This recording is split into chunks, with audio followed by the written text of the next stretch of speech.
Buenas tardes, mis amados hermanos, que el Señor Dios Todopoderoso los bendiga grandemente. Vamos a entregar este momento a Dios.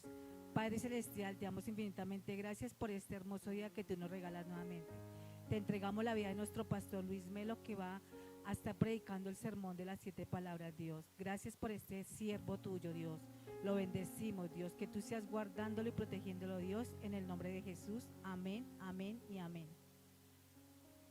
Bueno, las 7 palabras. La primera palabra: Padre, perdónalos porque no saben lo que hacen. Lucas 23:34.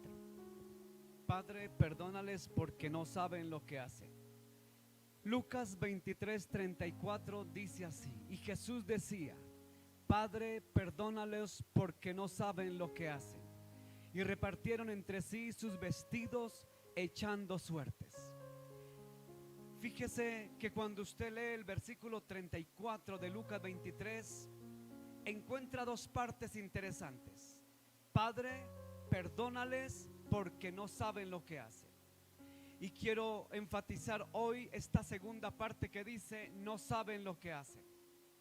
Fíjese que el Señor daba a entender que la gente actuaba desmedidamente porque definitivamente no tenían conocimiento, no entendían o no sabían o no conocían lo que estaban haciendo.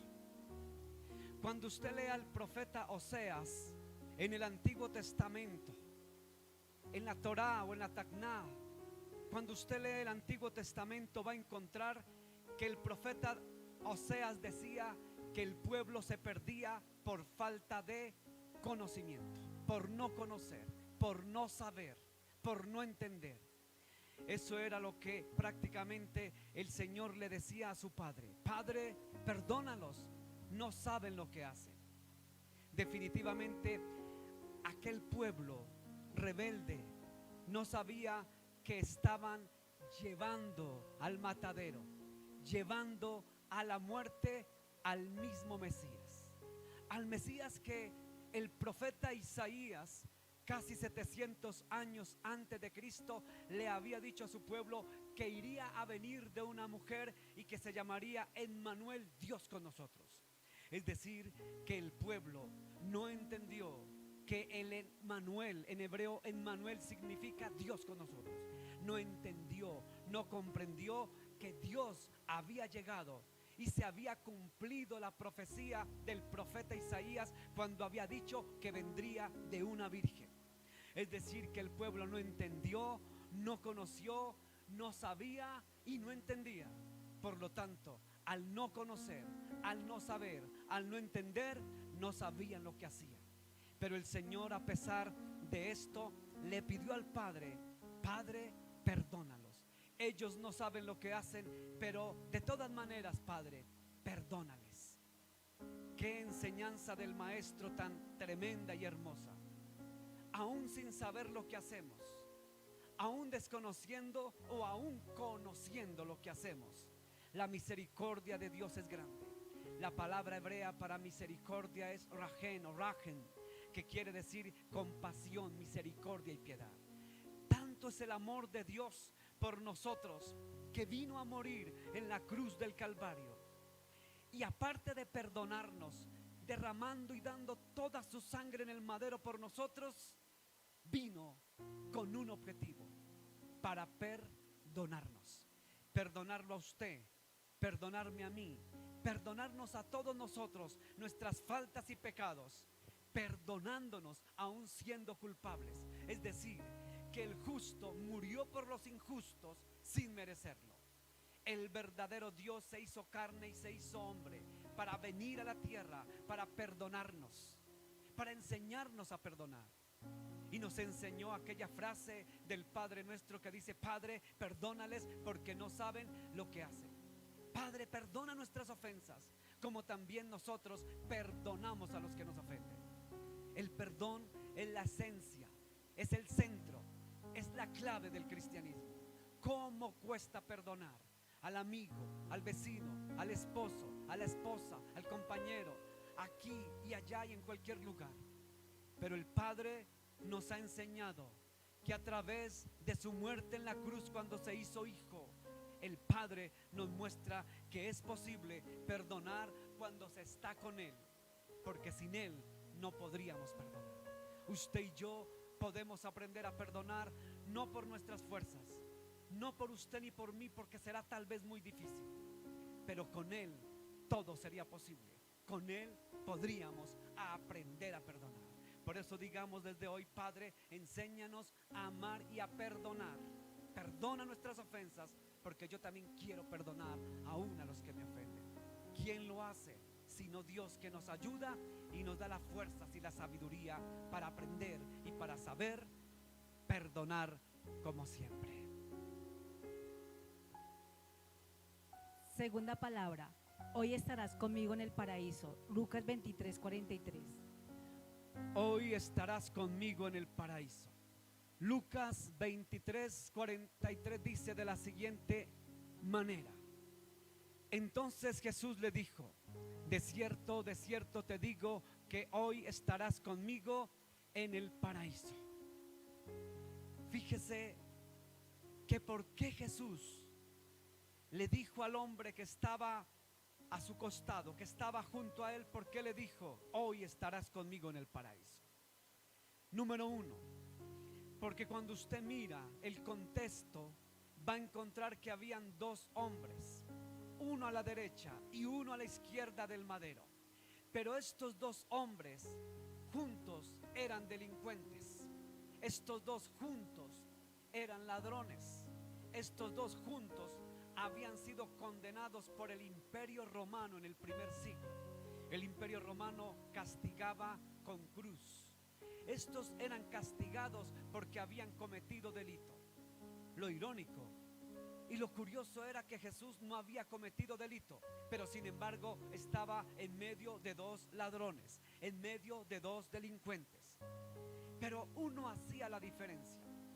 El uno se burlaba y le decía: si tú eres Dios, bájate y bájanos a nosotros. El otro, por el contrario, lo que atinó a decirle al Señor: Señor, acuérdate de mí cuando vayas a tu reino. ¿Qué quiso decir? Cuando usted estudia profundamente esta palabra, va a encontrar que este hombre no solamente se había arrepentido, no solamente había reconocido que era un ladrón. Muchos nos quieren decir ahora que no, que este hombre era un Robin Hood al estilo siglo XXI o siglo XIX o XX.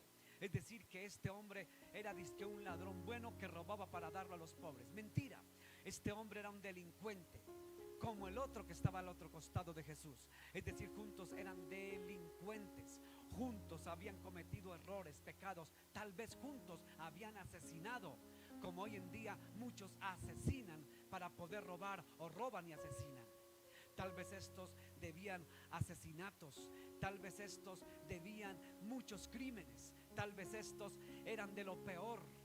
Pero lo más curioso de todo es que solo uno atinó a reconocer que era pecador, que reconocía sus faltas, que él se había equivocado, y reconoció que el que estaba al pie no era ninguna persona corriente. Reconoció que el que estaba en el centro era el mismo Mesías, era el mismo Dios, era el mismo Señor que había profetizado Isaías 700 años antes. Él lo entendió, lo que no entendieron los fariseos y saduceos y los intelectuales y doctores de la ley, no lo entendieron. Pero este ladrón reconoció junto a quien estaba, al Señor. Él sabía que solo en Él había vida eterna. Este ladrón dijo: yo ya estoy a unos minutos de morir. Si hoy me muero, si hoy me llego a ir, mi alma, la palabra alma en hebreo es nefes. Nefes, que son los sentimientos, pensamientos, emociones, voluntad, emotividad. El alma, que es la conexión de la psique y el corazón. El alma, que es donde sale todo mal pensamiento de la mente, que sale toda mala actitud del corazón, mente y corazón. El alma, del alma sale todo pecado y toda maldad. Jesús lo decía, que del corazón sale toda maldad y del pensamiento sale toda inmundicia de pensamiento. El pecado está en el alma, y este hombre sabía que tenía un alma que era pecadora, que había hecho mal, que había cometido errores, que tal vez había asesinado, robado, mentido y demás. Pero ahora reconocía que si su alma moría y reconocía quién estaba al pie, él dijo: este fue el que dijo el profeta Isaías, que vendría Dios, el que quitaría nuestros pecados. Él lo entendió y por eso le dijo, aunque no le dijo directamente: tú eres el que vienes a quitarme los pecados, pero con la actitud que le dijo: acuérdate de mí cuando vayas a tu reino, quiere decir que él sí entendió que estaba junto al Mesías y que él iba al reino, y que él, que era pecador, podía creer en el que era justo. Y si en algunos minutos ya se iba a ir su alma, iba a partir de ese cuerpo, quería este hombre que fue malo, perverso, pecador y ladrón, quería reconciliarse con Dios e irse para el paraíso. Su alma no ir al inframundo del que hablaba Platón, su alma no ir al infierno, al lugar de la oscuridad, al tártaro, decían otros. No quería ir al lugar de sufrimiento, quería ir a la vida eterna. Y el Señor inmediatamente le dice y le responde contundentemente: hoy mismo, no mañana, no dentro de un año, hoy mismo estarás conmigo en el paraíso. Solo con una condición: todo aquel que se arrepiente, que reconoce a Jesús como el Señor, como el Mesías, que se arrepiente de sus pecados, que confiesa que Jesús es el Señor y cree en su nombre, cree en el Señor, tiene como este ladrón salvación y vida eterna. Tercera palabra: mujer, ahí tienes a tu hijo. Hijo, ahí tienes a tu madre. Juan 19, 26 al 27. Aquí encontramos la tercera palabra de Jesús, que dice en Juan capítulo 19 verso 26: cuando vio Jesús a su madre y al discípulo a quien él amaba, que estaba presente, dijo a su madre: mujer, he ahí a tu hijo. El verso 27 dice: después dijo al discípulo: he ahí tu madre. Y desde aquella hora el discípulo la recibió en su casa. La tercera palabra representa la conexión de lo humano y lo divino. Enmarca la relación de la familia. La familia que está compuesta por una madre, por un esposo, por un hijo o por hijos. La familia, que fue la primera institución que creó Dios en la tierra, era lo más sagrado. Y el Señor quiso, a través de esta palabra, hacer la conexión de lo divino. Dios venía del cielo, pero venía al vientre de una mujer, de un ser humano llamada Miriam en hebreo, en español María. Miriam o María, la bendita Virgen María, llevaría en su vientre al bendito Jesús. María llevaría en su vientre lo divino, lo celestial, lo espiritual, la conexión de lo divino y lo humano, de lo humano y lo divino.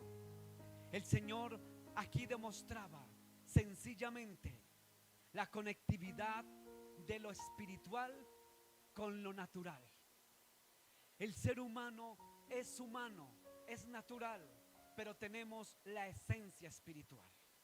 María, siendo humana, siendo mujer, siendo una mujer como cualquiera de las que hoy en día vemos, una mujer que estuvo dispuesta a seguir al Señor.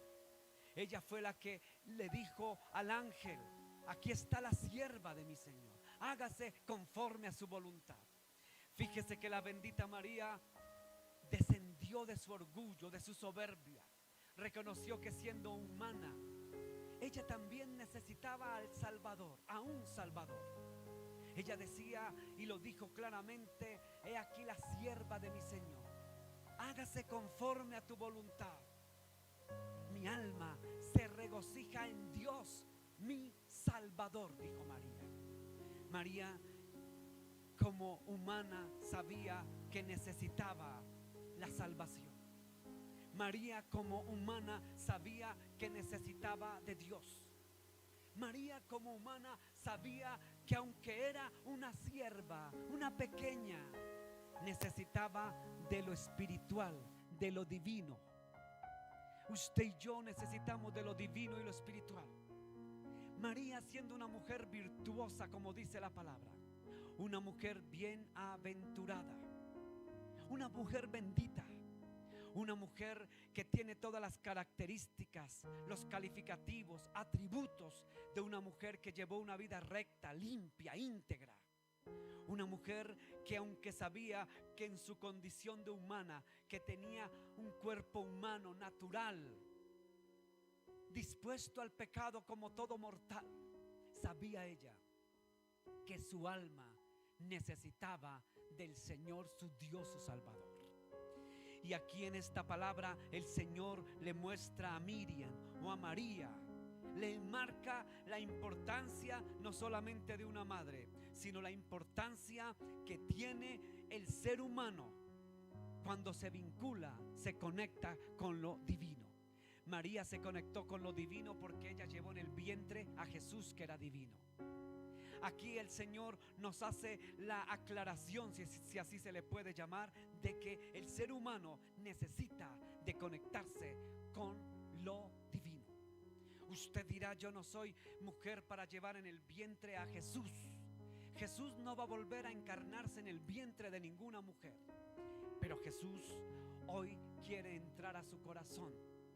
Hoy no se va a encarnar en el vientre de una mujer como Miriam o María, pero sí va a entrar al corazón de todo hombre, hombre pecador, como el de la segunda palabra, un ladrón que dijo: acuérdate de mí cuando vengas o cuando vayas a tu reino. Quiere decir que el Señor viene a un corazón humano de carne y hueso a entrar, a morar en él. Jesús moró en el vientre de María, pero hoy Jesús, como Padre, quiere morar en el cuerpo, en su templo. La palabra de Dios me dice que nosotros somos templo del Espíritu Santo. Hoy el Espíritu Santo, que es el mismo Jesús hecho Espíritu, el Espíritu quiere morar en su cuerpo.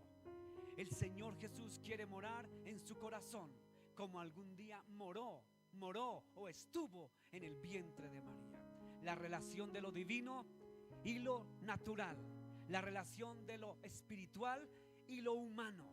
María representa el lado humano de la humanidad, valga la redundancia, pero representa también el lado de que necesitamos el toque divino, porque nosotros somos o hemos sido hechos a la semejanza de Dios. Tenemos el toque divino, el cual no puede estar separado de nosotros. Y Jesús termina diciéndole: mujer, tú no estás sola.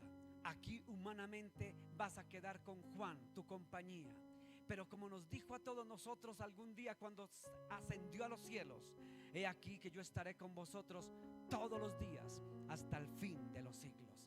Es decir, que el Señor, si no abandonó a su madre llamada Miriam o María, tampoco a usted ni a mí nos abandonará el Señor, porque cuando usted lo recibe y mora en su corazón, Él estará siempre contigo, como estuvo con María, que lo llevó en el vientre. Dios estará siempre con su pueblo. Cuarta palabra: Elí, Elí, lama sabatani. Dios mío, ¿por qué me has desamparado? Mateo 27:46. Elí, Elí, lama sabatani. Eso lo encontramos en Mateo 27:46, que dice: cerca de la hora novena, Jesús clamó a gran voz diciendo: Elí, Elí, lama sabatani. Esto es: Dios mío, ¿por qué me has desamparado? Fíjese que esta palabra el Señor la dijo en arameo. Muchos preguntan por qué el Señor no la dijo en griego o en hebreo. Tal vez dicen algunos, lo dijo en arameo porque al frente de él se encontraban fariseos, saduceos, sacerdotes, los que conocían la Torá, la Tacná, los que conocían el Antiguo Testamento, los que conocían la palabra de Dios. A ellos les hablaba a los que supuestamente conocían la palabra. Dios mío, en arameo, Dios mío, ¿por qué me has desamparado? Los que estaban frente de él no lo entendieron, antes más bien se burlaron y dijeron: mire, le está clamando Elí, le está clamando a Dios, y se burlaron de él. Pero ni siquiera ellos que conocían la Torá y la Tacná, ni siquiera ellos que sabían la Tacná, es decir, conocían a los profetas, ni siquiera entendieron las palabras de Jeremías, no entendieron las palabras de Zacarías, no entendieron mucho menos las palabras del profeta Isaías, y tampoco entendieron los salmos o los tajilín en hebreo. No entendieron mucho menos a Moisés. Es decir, que cuando Jesús les dijo en alta voz, en arameo, Elí, Elí, lama sabachthani, ellos entendieron prácticamente que él no venía de Dios porque estaba clamando a Dios, que mucho menos él era Dios porque le estaba clamando a Dios, y que mucho menos él venía de Dios porque había sido desamparado y ahora estaba solo. Por consiguiente, esta palabra fue la de mayor burla por parte de sus detractores. Pero fíjese que el Señor les habló a ellos, a los fariseos y saduceos en arameo, porque el Señor, si usted conoce la escritura, Jesús les estaba citando el Tejilín número 22:1, es decir, el Salmo número 22, el versículo 1. Aquí lo que Jesús estaba citando cuando exclamó esta palabra en arameo, Elí, Elí, lama sabachthani, lo que estaba recordándoles a sus detractores era el Salmo número 22:1, que dice: Dios mío, ¿por qué me has desamparado? ¿Por qué estás tan lejos de mi salvación y de las palabras de mi clamor?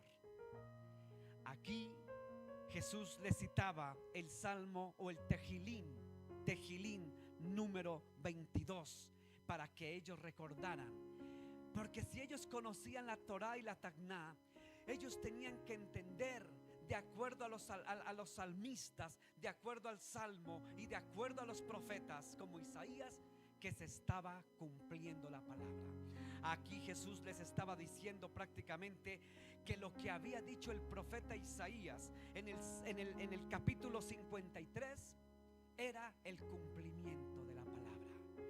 Aquí les estaba citando Salmo 22:1 y todo el capítulo 53 de Isaías, donde decía que él se había entregado y molido fue por nuestras transgresiones.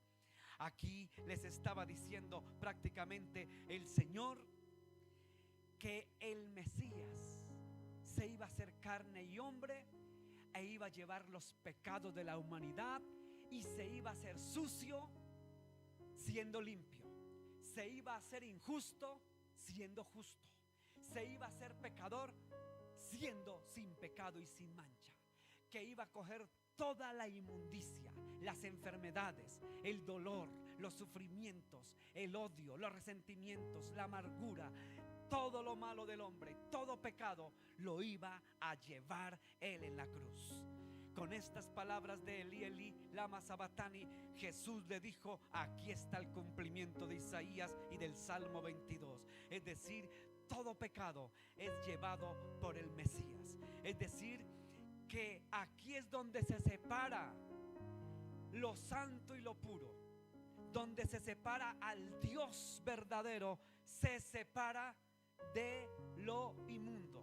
¿Sabe por qué Dios aquí estaba separado del Hijo? Es decir, la parte espiritual gloriosa de Dios estaba separado de lo humano, porque ahí Jesús había tomado todo pecado, toda inmundicia.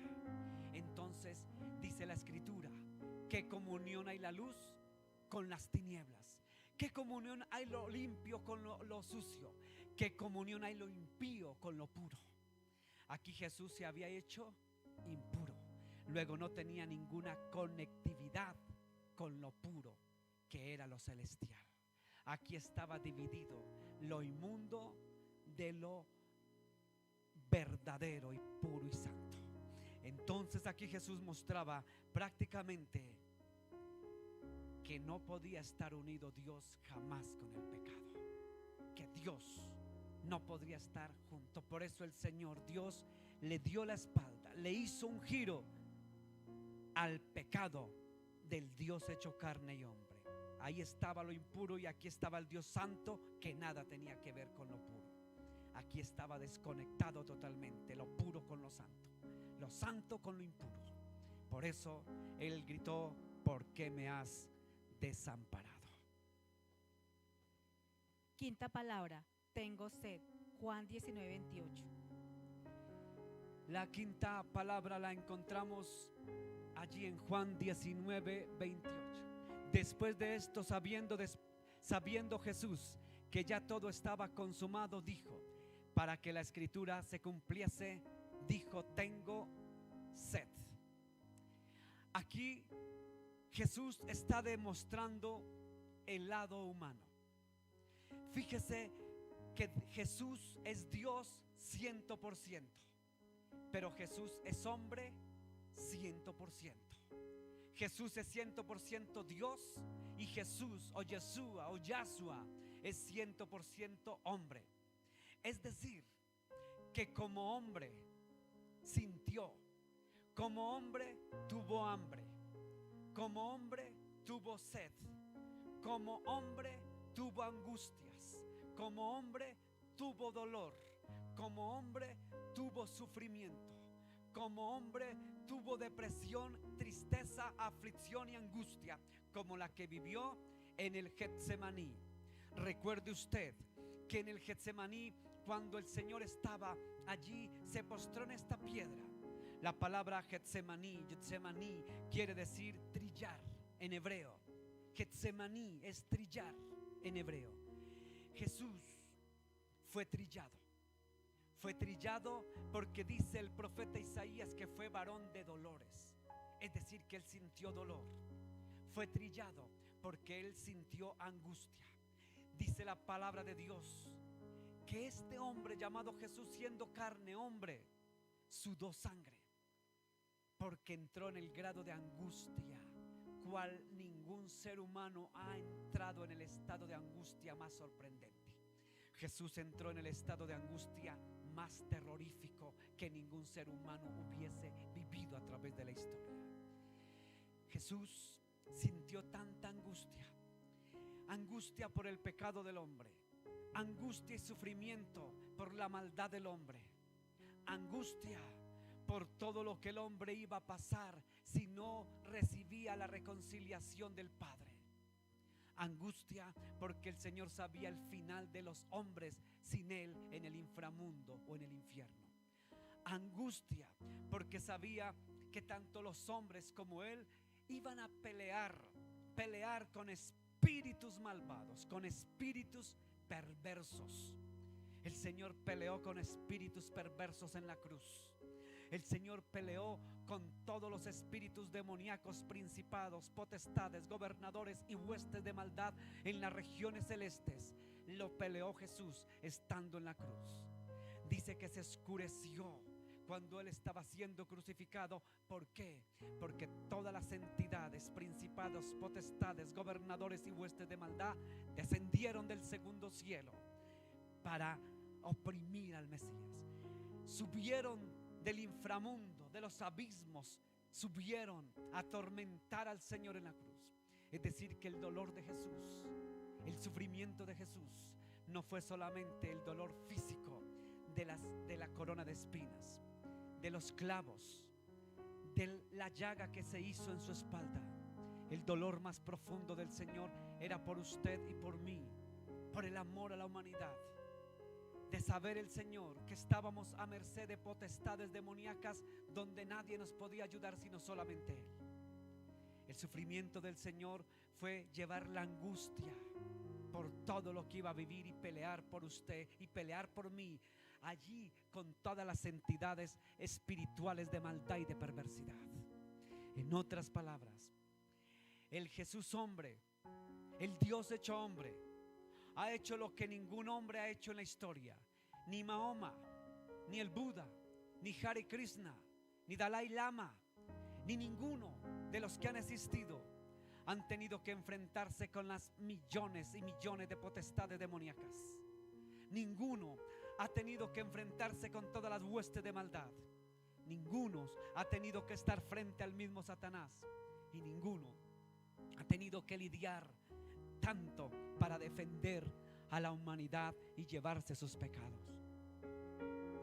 El tengo sed representa prácticamente ese dolor, ese lado humano, ese lado que tienen los hombres para que usted y yo nos saquemos pretextos y digamos: Dios está en el cielo, yo estoy en la tierra y Dios no conoce mi sufrimiento. ¿Sabe qué, mi amigo y hermano? Antes de que usted sufra, Jesús ya sufrió. Cuando usted ha tenido hambre, sed, tristeza, soledad, abandono, infidelidad, ha probado todo lo malo, Jesús probó todo. Probó la infidelidad de los hombres, la maldad, probó todo. Supo lo que era tener hambre y supo lo que era tener sed. Supo lo que era el dolor, el sufrimiento y la necesidad, para que usted no diga que Dios a usted no lo entiende. Sexta palabra, consumado es. Juan 19:30. Consumado es, consumato net. Esta palabra la encontramos en Juan 19:30, que dice: cuando Jesús hubo tomado el vinagre, dijo: consumado es, y habiendo inclinado la cabeza, entregó el espíritu. Consumado es quiere decir: todo está hecho, todo está cumplido, ya no hay nada más por hacer, ya prácticamente todo está hecho. Ya lo que usted haga por sus fuerzas sobra, porque prácticamente ya Dios lo hizo todo. Dios se hizo carne, se hizo hombre, el verbo se hizo carne, como dice Juan capítulo 1 verso 1. En el principio era el verbo y el verbo era con Dios, pero el verbo era Dios. Versículo 14 de Juan capítulo 1 dice que el verbo habitó con nosotros. Es decir, que Dios, que estuvo con nosotros, vino, se entregó en la cruz, y una vez entregado en la cruz dijo: consumatune, consumado es. Todo está hecho, todo está cumplido, ya no hay nada más por hacer. Lo que hagamos usted y yo para ayudarle a Dios no tiene sentido. Lo que usted quiera hacer para ayudarle a Dios no tiene importancia, relevancia, porque sencillamente el Señor lo hizo. Cuando usted va y lee, para que entienda mejor esta palabra, consumado es, tendría que usted leerse toda la carta a los hebreos. Cuando usted lee verso por verso de toda la carta a los hebreos, minuciosamente, despacio y lentamente, cuando usted lee capítulo por capítulo, pero especialmente capítulo 7, capítulo 8, 9, 10, esta carta a los hebreos nos habla de que definitivamente todo está consumado, todo está hecho. Ya no tenemos que hacer nada más usted y yo, porque Él lo hizo. El sacrificio que usted haga es en vano. Si usted va y se entierra puntillas en el pecho, si usted se rompe con una cuchilla sus piernas, si usted se flagela, si usted sube una cruz a un cerro, llámese Monserrate, llámese el cerro que se llame, subiendo una cruz, derramando sangre, no le quita ni le pone a nadie, porque el Señor Jesús lo hizo por el que carga esa cruz y sube a ese monte. Ya lo hizo por usted, lo hizo por mí y lo hizo por todos. Ya está hecho el sacrificio, todo está hecho, está consumado, está hecho, está cumplido. Por eso Hebreos capítulo, solamente voy a tomar 2 versículos de Hebreos, pero ojalá usted lea toda la carta a los Hebreos. En Hebreos capítulo 7 encontramos allí en el versículo 27 que dice que no tienen necesidad cada día como aquellos sumos sacerdotes. Escuche lo que hacían los sumos sacerdotes. Los sumos sacerdotes ofrecían primero sacrificios por sus propios pecados y después hacían esos sacrificios por los pecados del pueblo. Porque esto, escuche lo que dice, punto y coma, porque esto lo hizo una vez y para siempre, ofreciéndose a sí mismo. Cuando usted lee los contextos de todo el capítulo 7, va a encontrar que los antiguos sacerdotes ofrecían sacrificios por los pecados de ellos mismos y los del pueblo, pero no valían nada, porque tenían que volver a hacer esos sacrificios una y otra vez. Escuche, una y otra vez. Pero fíjese que la palabra de Dios a mí me enseña que el Señor hizo un solo sacrificio, una sola vez y para siempre. Léalo otra vez en la segunda parte. Dice después del punto y coma: porque esto lo hizo, escuche, ¿quién? Jesús. Porque esto lo hizo, ¿quién? Jesús. Una vez y para siempre, ofreciéndose a sí mismo. Dios se ofreció a sí mismo, ¿cuántas veces? Una sola vez y para siempre, es decir, nunca más va a ofrecer. Si usted lee todo el contexto de la carta a los Hebreos, dice que si Jesús volviera a venir, ni siquiera Él repetiría el sacrificio en la cruz, ni siquiera Él lo haría. Es decir, que los sacrificios no tienen que hacerse nunca más, ni en forma incruenta, ni en forma violenta o sangrienta, porque Él se entregó una sola vez y para siempre. Y dice allá mismo en Hebreos 10:12, fíjese lo que dice Hebreos 10:12: pero Cristo, habiendo ofrecido, escuche, una vez para siempre, escuche, no 2, ni 10, ni 50, una vez para siempre, un solo sacrificio por los pecados, se ha sentado a la diestra de Dios. En otras palabras, Jesús ya se entregó en la cruz. Jesús se entregó una sola vez y para siempre. El sacrificio ya no se puede repetir. Si usted lee Hebreos, dice que ni Él mismo repetiría el sacrificio.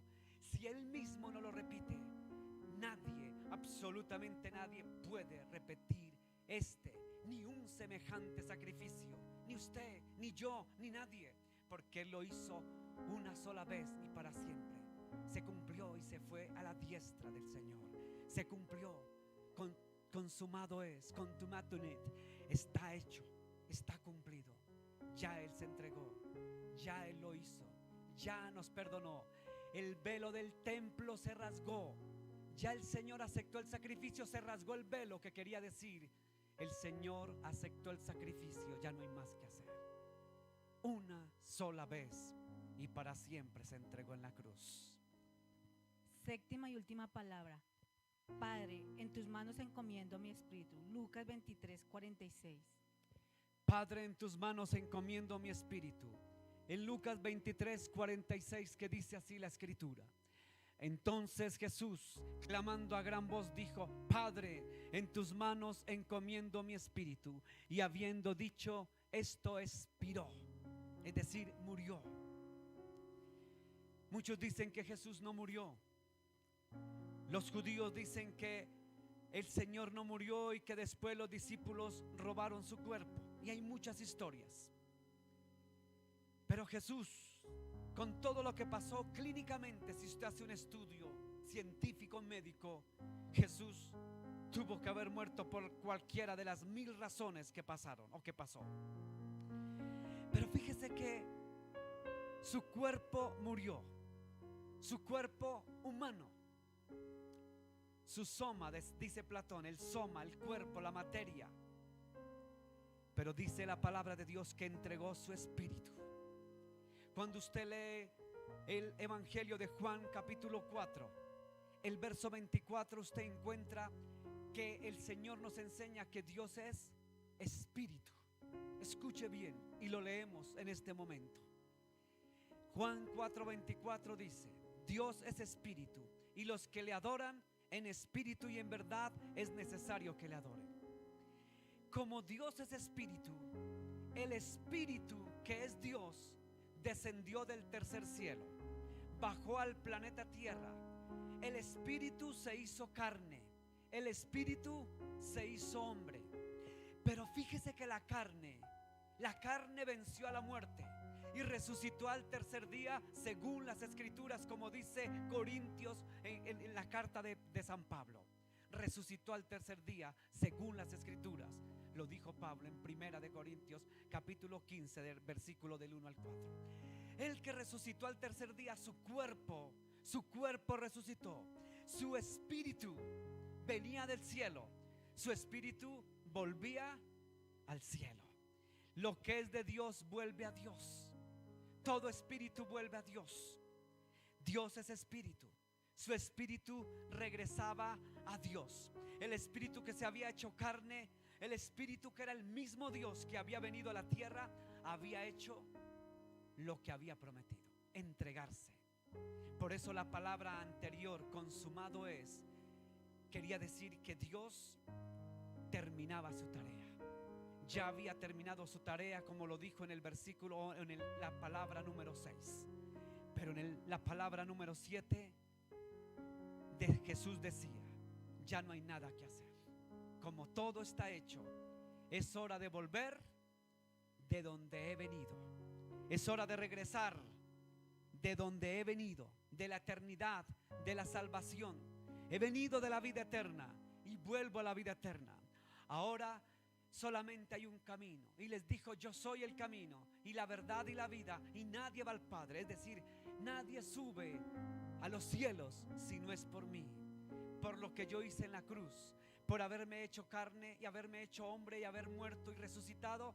Por eso usted tiene derecho de entrar al cielo. Usted y yo tenemos derecho de entrar al cielo.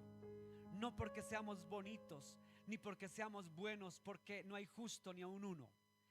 No por eso entramos al cielo.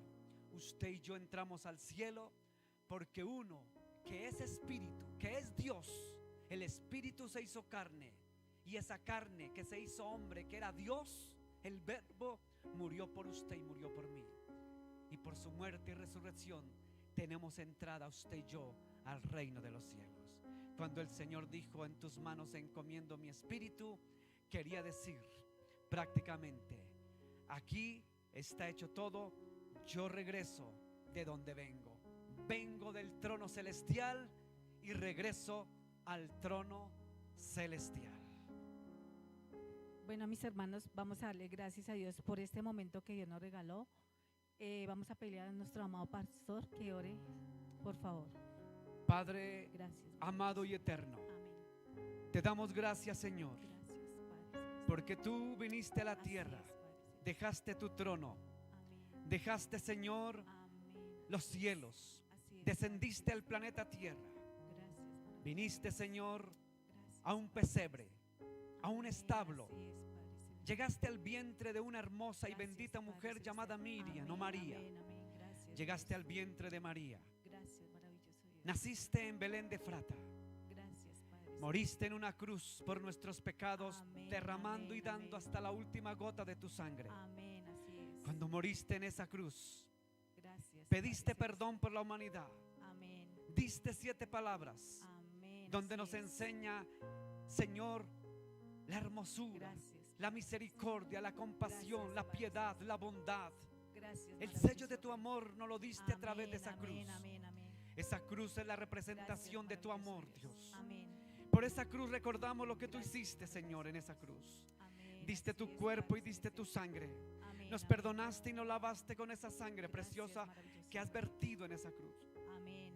Tú, Señor, moriste por mis pecados. Amén, Me así perdonaste a es. mí y a toda la humanidad. Así Moriste es, por Padre todos Celestial. nosotros. Gracias, maravilloso. Y tú dijiste que a todos los que creyésemos en su Gracias, nombre sí, Padre y te Celestial. confesáramos seríamos salvos. Amén. Señor, Así hoy es. creemos en ti. Así es, Creemos, Padre Jesús, que Celestial. tú eres Dios, que te hiciste carne y te Así hiciste es, hombre, Padre Celestial. que perdonaste Gracias, nuestros Dios. pecados Amén, y así ahora es. nos vas a dar la vida eterna. Así es, Padre Celestial. Si tú estás ahí en este momento Gracias, viendo maravilloso Dios. estas 7 palabras, ahí donde estás, Gracias, cierra Padre tus Celestial. ojos y repite conmigo Amén, esta así oración. es. Dígale al Señor estas palabras. Así Señor, es. gracias Señor, por las gracias 7 palabras en la cruz. por las 7 palabras. Gracias porque allí en la cruz Gracias, mostraste tu amor por mí. Amén. Así Gracias es. porque allí diste hasta la última gota de Gracias, sangre. maravilloso. Dígale gracias, Jesús, Gracias, porque esa Padre sangre me ha Celestial. lavado y me ha limpiado de Amén, toda mi así es, maldad. Padre Celestial. Dígale, Jesús, gracias por perdonar mis Gracias, Padre pecados. Celestial. Dígale, Jesús, Gracias, yo Señor. hoy reconozco que Gracias, tú eres Padre Dios que Celestial. dejaste el Tú estás cielo, ahí, Padre Celestial. que has venido a la tierra, Amén, que te así es. hiciste hombre en el vientre de la Amén, bendita así es, Virgen Padre María, Celestial. que naciste en un establo, en un pesebre, Gracias, maravilloso. que moriste en una cruz,